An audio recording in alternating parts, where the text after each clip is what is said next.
Coming up, the only monarch that most people in Great Britain have ever known has died. Dedicated to Eastern and Southern Kentucky, this is WYMT Mountain News at 11. Good evening, I'm Steve Hensley. Queen Elizabeth II's historic reign has ended. The 96-year-old died on Thursday, 70 years after taking the throne. Her son, Prince Charles, automatically became king. His official coronation could still be months away, though, after a period of mourning for the Queen. CBS's Ian Lee is outside Buckingham Palace with reaction. A double rainbow appeared over Buckingham Palace as people gathered to mourn the loss of Queen Elizabeth II.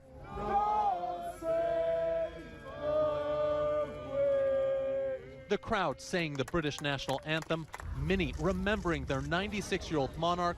For most, she was the only one they'd ever known.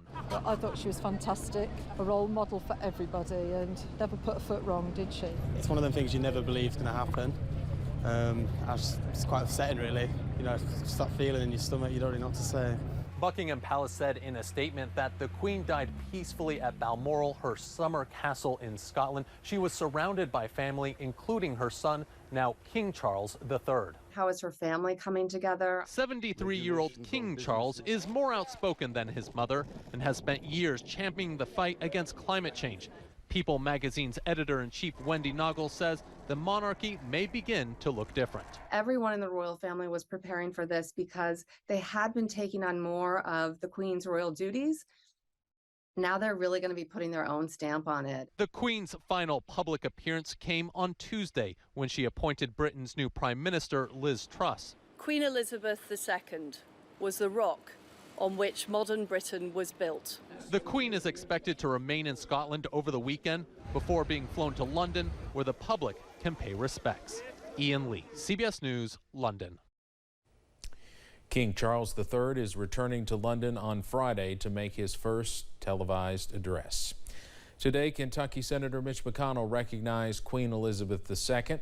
During his Senate floor speech today, he offered thoughts and prayers for the people of the UK and the royal family. Here's part of what he had to say. She's been a historic friend of the United States. The decades of her reign have seen a profound deepening of the special relationship between our two countries that has literally changed the world. And Congressman Hal Rogers posted on social media that Queen Elizabeth was the epitome of grace and fortitude and called her the family jewel of the royal family. As a fan of horses, Queen Elizabeth made many connections in central Kentucky.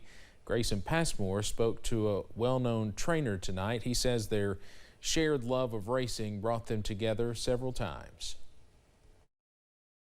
As soon as we started talking, I was real nervous, and she started asking me a million questions, just like any racing fan would ask, and just makes you feel real comfortable. And I was just answering all her questions, and about 5 or 10 minutes into sitting next to her, I had to think to myself, man, I'm sitting next to the Queen of England.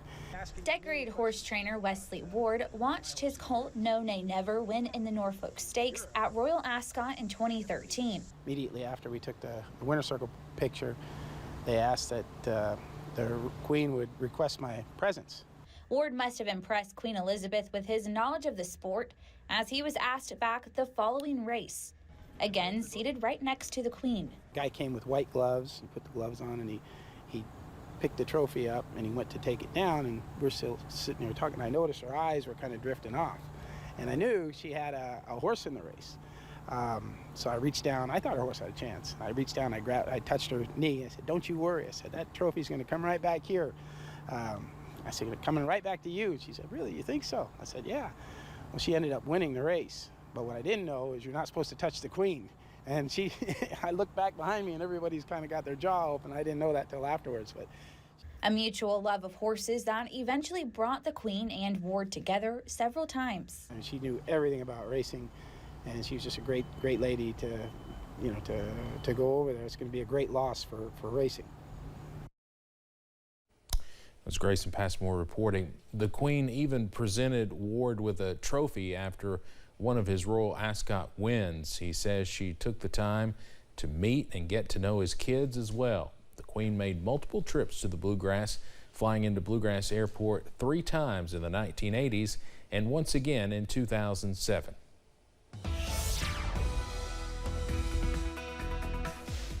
Well, weather-wise around the mountains today, it was actually a pretty nice day outside. Low humidity, comfortable temperatures, and plenty of sunshine for most of us. A couple of showers snuck into Southwest Virginia, but they haven't made too much progress into the other Commonwealth, that being Kentucky, of course. Low to mid-60s out there right now. Clean sweeps on Pinpoint Doppler, which we'll get to in a second, and on all of our local cameras. Those dew points, though, starting to come up a little bit. We're into those 60s now, and they're only going to go up as we head into tomorrow.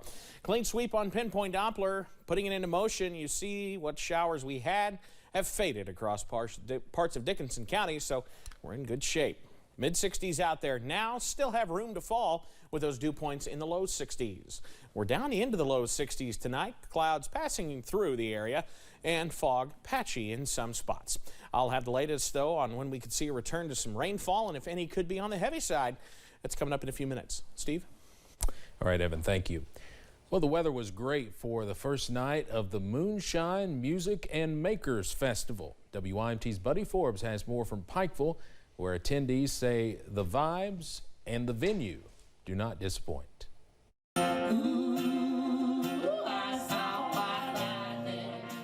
Whether it's sips of moonshine, the sound of music, or just something made in the mountains. We have so many talented people in the region, and so I'm so glad that we have this to showcase what we have. Pikeville's newest growing festival is ready for people to roll in. It seems like there's more and more things like this where you can get out, local bands get to play, and people that make arts and crafts and moonshine and different things get to show off what they do. Throwing out 3 days of fun with a festival that offers a little distraction from the recent destruction. During the flood, I think it's shown that Appalachia has pulled together. We can work together, so we can play together too. By celebrating the folks. Different cultures right here within our culture. So it's so cool to see that all combine and be on a stage together and people high-fiving and slinging guitars and just making music. And the flavors. We have to support our own, and we have such local vendors here in the festival. It's just a great opportunity to showcase what we have here. That make the mountains home. In Pikeville, Buddy Forbes, WYMT Mountain News. Well, if you missed it tonight, don't worry. The festival reopens at 10 a.m. tomorrow, running until 10 p.m., and things will resume again on Saturday from 10 a.m. until 8 p.m. It was a big day for the Foundation for Appalachian Kentucky. The organization received a check for more than $388,000 from Food City through a 10-day fundraising campaign with WYMT and other television stations. Customers could round up their total at the cash register or donate a few dollars, and it is certainly needed as the foundation slowly transitions to the rebuilding phase. This is going to take a long time. It's going to be expensive, it's going to be huge, and it's going to take a long time. The Foundation for Appalachian Kentucky will be here for that very long time. Of course, 100% of the donations made today goes directly back into the hands of flood victims. Knott County and Donna Roark has been storing supplies at her house for flood victims, keeping a tent full of clothes, appliances, and more. Since the flood, supplies have grown steadily, but Rita Collins, who's been helping Roark with the supplies, says the need has also grown. Now they need everything. Some of them are finally trying to get back into their homes that were flooded, and they need everything.